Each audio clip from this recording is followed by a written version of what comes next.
কেমন আছেন নমস্কার। সবাই? আরাত্রিকার টুকিটাকিতে আপনাদের স্বাগত। বৃষ্টির তোর কিছুটা কমলেও বৃষ্টি কিন্তু এখনো হচ্ছে। হলেও আজকে আমাকে আর একটা কাজে বেরোতে হবে।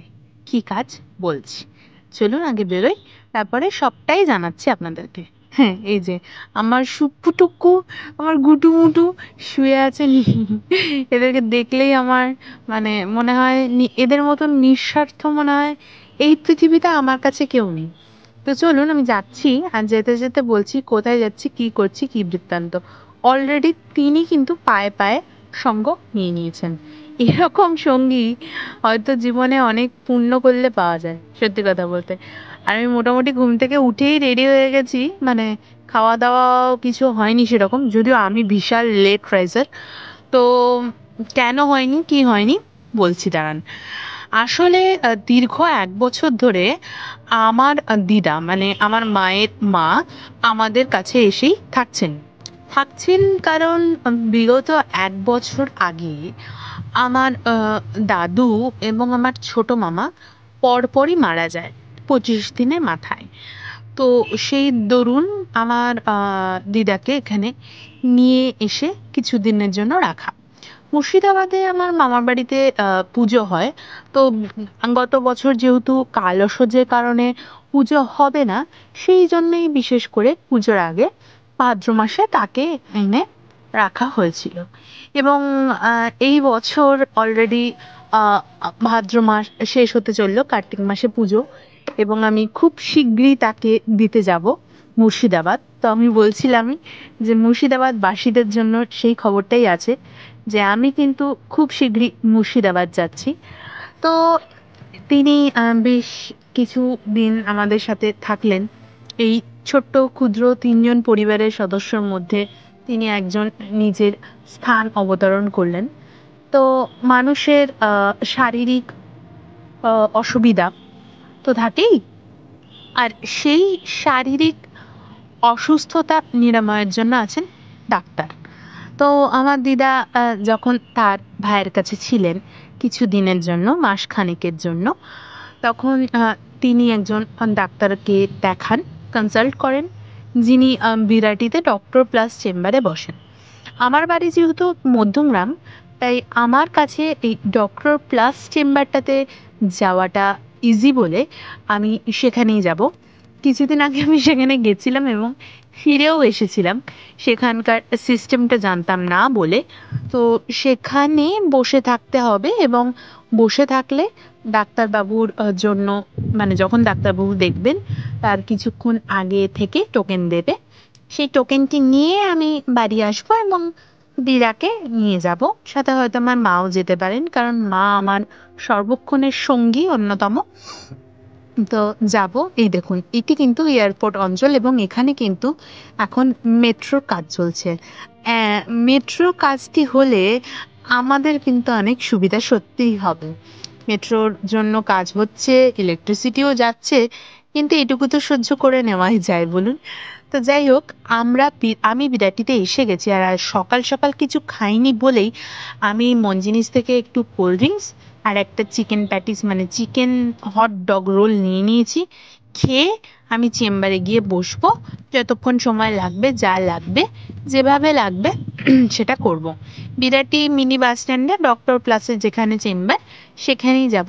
এই মুহূর্তে কিন্তু বৃষ্টি হচ্ছে না বললেই চলে। তো যাই হোক, হয়তো লাক ফেভার করেছে। তো গিয়ে বসি। আজকে সকালবেলা রান্না বান্নার দায়িত্ব সম্পূর্ণভাবে আমার মায়ের।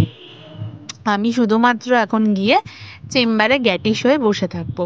তো এসি চেম্বার বলে খুব একটা অসুবিধার কারণ নয়।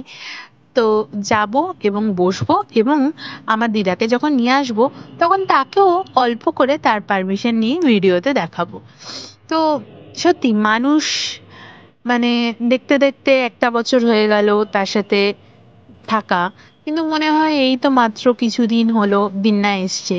আমি দিদাকে দিন্না বলেই ডাকি।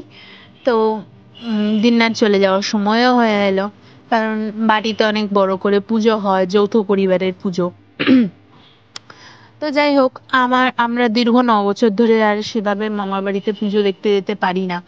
আমার বাবার শারীরিক অসুস্থতার কারণটা তো আছেই। তাছাড়া মায়েরও এখন তো শারীরিক অসুস্থতা রয়েছে।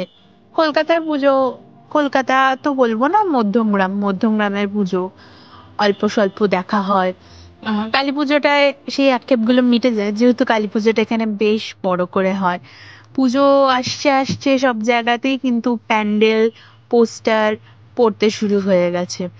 মানে আর যে হাতে গোনা মাত্র কটা দিন, সেটা কিন্তু পুজোর তোড়জোড় দেখেই বোঝা যাচ্ছে।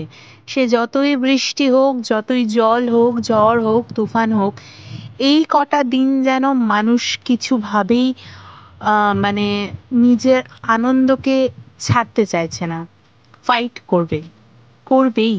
প্রকৃতি যেমন আমাদের, আমরা যেমন প্রকৃতির সাথে অন্যায় করি, তাই হয়তো অন্যায়টা সহ্য করে ফাইটও করব, এরকম একটা মেন্টালিটি আমাদের রেডি হয়ে গেছে। সব জায়গায় বাঁশ, প্যান্ডেল, জ্যাম, সবকিছু রয়েছে। সব মিলিয়ে ভালো লাগা, খারাপ লাগা, উদাসীনতা। কারণ বৃষ্টিটা আমার কাছে বড্ড বেশি ডিপ্রেসিং মনে হয়, কেন জানি না। আমার বর্ষা, বৃষ্টি, হয়তো বৃষ্টি অনেকের খুব রোম্যান্টিসিজম হতে পারে, আমার কাছে বৃষ্টি মানে একটু গা হাত পায়ে ব্যথা ব্যথা, কাজ করতে ইচ্ছে না করা, কিছু খেতে ইচ্ছে না করা, ভালো না লাগা, বিশেষ করে মন উদাস হয়ে থাকা। তো যাই হোক, কিন্তু তার মধ্যে মধ্যেই যখন এই বিশ্বকর্মা, গণেশ পুজো, প্যান্ডেল, ইলেকট্রিসিটি যাওয়া, এসব কিছুই মনে হচ্ছে যে হ্যাঁ, মা আসছে, মা আসছে। তো মা আসছে আসছেটা ভালো লাগে। আমার ছোটবেলার মেমোরিতে যদি আমার মামার বাড়ি পুজো কথা বলি, তাহলে বলা হওয়া উচিত মামার বাড়িতে আগে যখন আমি ছিলাম, আমি যখন মুর্শিদাবাদ যাব, আমি মামার বাড়িটা কিরকম দেখাবো। মাটির দোতলা বাড়ি, তো নিচের ভিত পাকা হলেও মাটির দোতলা বাড়ি। মুর্শিদাবাদের মোরগ্রামে আমার মামার বাড়ি, আমি আগেই বলেছি। তো সেটা একটা ভালো লাগার জায়গা। কথা বলতে বলতে আমি চেম্বারেও ঢুকে গেছি, ডক্টর প্লাসে। এখানেও কিন্তু সেই পুজো, মানে মা সরস্বতী, দেবী দুর্গা।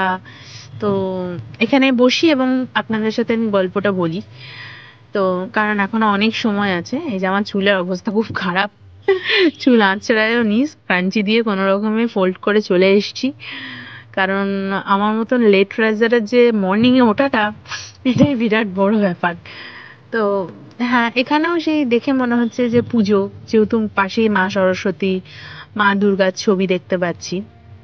তো মামার বাড়ি পুজো বলতে আমার যেটা বিশেষ আকর্ষণ মনে হয়, যে পদ্ম পাতায় খাওয়া, তারপরে আপনার নিজেরা নিজেদের হাতে মালা গাঁথা, আহ মাটির মণ্ডপ। তখন, আজ থেকে 9 বছর আগে বলছি, কারণ এখন কিন্তু সবটাই পাকা হয়ে গেছে, মার্বেল বাঁধানো হয়ে গেছে, সবকিছু হয়ে গেছে। আমি যখন মামা বাড়ি যাব, আমি অবশ্যই দেখাবো আমার মামা বাড়ির সবকিছু। চেষ্টা করব, আমি জানি না কতক্ষণের জন্য যেতে পারবো, কতক্ষণ থাকতে পারবো। আমার টোকেন নেওয়া হয়ে গেছে, বৃষ্টি বন্ধ, আমি যাচ্ছি বাড়ির উদ্দেশ্যে দিদাকে আর মাকে নিয়ে আসতে। জল খানাখন্দ থেকেও পুজোর ভাব কিন্তু চলে যায়নি। প্যান্ডেলগুলো দেখছি, আর এই যে গাছের সবুজ ভাব, বৃষ্টি, সবকিছুই মনে হচ্ছে, মন বলছে যে যাই করো আর তাই করো, আমি কিন্তু আসছি, মা দুর্গা কিন্তু আসছে।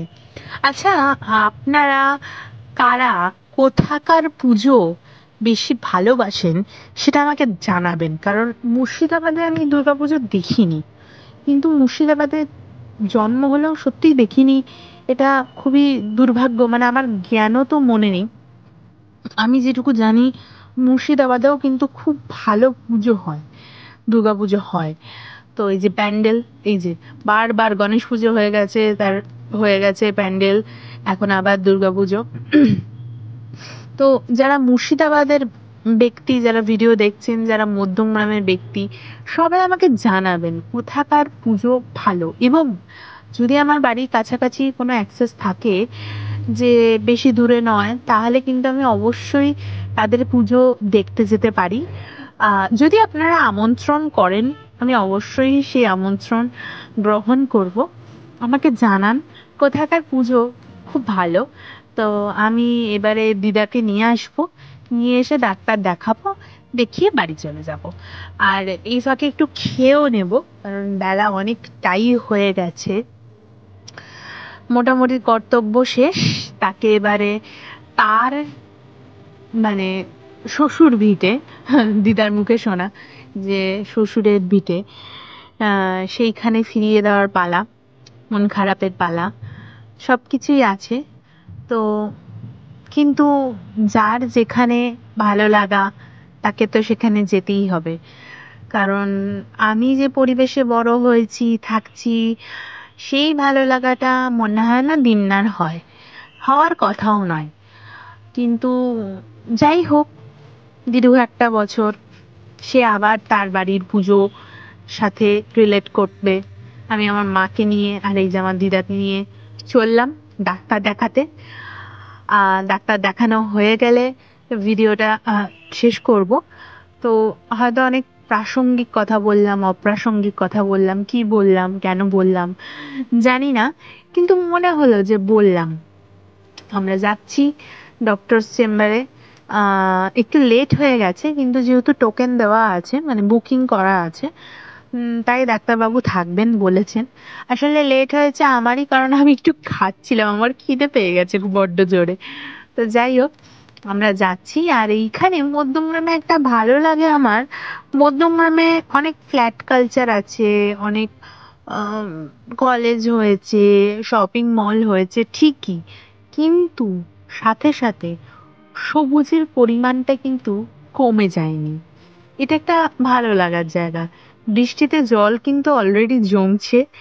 বৃষ্টি ভীষণই আনসার্টেন, কখনো হচ্ছে কখনো হচ্ছে না, কতদিন চলবে কিভাবে চলবে জানা নেই। সব থেকে বড় কথা হচ্ছে কার্তিক মাসে পুজো, তখনও যদি বৃষ্টি হয় সেটা সত্যিই খুব মন খারাপের বিষয়। এখন কি যে হবে সেটা বলা খুব মুশকিল। তো যাই হোক, আমরা এসে গেছি ডক্টর চেম্বারে। ডাক্তারবাবু দিন্নাকে চেক করছেন। চেক হয়ে গেলে আমরা ধীরে ধীরে বাড়ির পথে এগোবো। আর আমাদের ডাক্তার দেখানো হয়ে গেছে, এবার আমরা চলে যাচ্ছি বাড়ি। আর আপনারা কোথায় ডাক্তার দেখান, কি করেন, মোট কথা আপনাদের জীবনের কোনো স্মৃতি যদি শেয়ার করতে চান, আমাকে কমেন্ট করুন না। আর হ্যাঁ, প্লিজ আমার ভিডিওটাকে একটু লাইক করুন, শেয়ার করুন, সাবস্ক্রাইব করুন। এই অনুরোধটা আমি বারবার করবো। আমি জানি না, হয়তো আপনাদেরকে আমি সেভাবে আনন্দ দিয়ে উঠতে পারি না, আমাদের অনেক ভুল আছে, আমার অনেক অনেক ভুল আছে, আমি জানি। হয়তো সেরকম আনন্দময় ভিডিও আমি করতে পারি না, তাও চেষ্টা করি আমার জীবনের কিছু ঘটনা, কিছু মূল্যবোধ, কিছু ভালো লাগা খারাপ লাগা আপনাদের সামনে তুলে ধরতে। হয়তো আজকের এই ভিডিওটার কোনো গুরুত্বই নেই, তাও মনে হলো যে জাস্ট তুলে ধরি। তো এই যে এটা হচ্ছে গৌরীপুর কালীবাড়ি, বেশ পুজো চলছে ঠাকুরের। এখানে খুব সুন্দর করে মালা দিয়ে সাজানো হয়। আর এই মধ্যমগ্রাম চত্বরটা, মধ্যমগ্রাম, মাইকেলনগর, বিটি কলেজ, এগুলোকে খুব সুন্দর করে সাজানোও হয়েছে, যেটা দেখে আমার ব্যক্তিগতভাবে খুব ভালো লাগে। কারণ বহুদিন যাবৎ আমি এই রাস্তা দিয়ে কলেজ যাতায়াত করেছি। তো ভালো লাগাটা অন্য পর্যায়ে, নস্টালজিয়াটা অন্য পর্যায়ে। তো যাই হোক, এই যে আমার বাড়ি গলির পথে চলে এসেছি, ছেলেদের হাতে হাতে ঘুড়ি, মাঠে জল, সবই মানে চলছে, বাচ্চাদের মধ্যেও ছুটি ছুটি রব। তো আমার ভিডিওটা প্রায় শেষের পথে।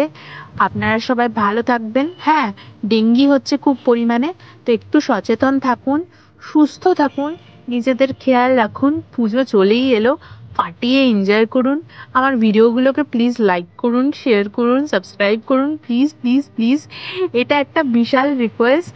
আর তো তেমন করে কিছু বলার নেই, শুধু আশীর্বাদ করুন আমি যেন এগিয়ে যেতে পারি আমার চলার পথে। ভিডিওটা এখানেই শেষ করছি।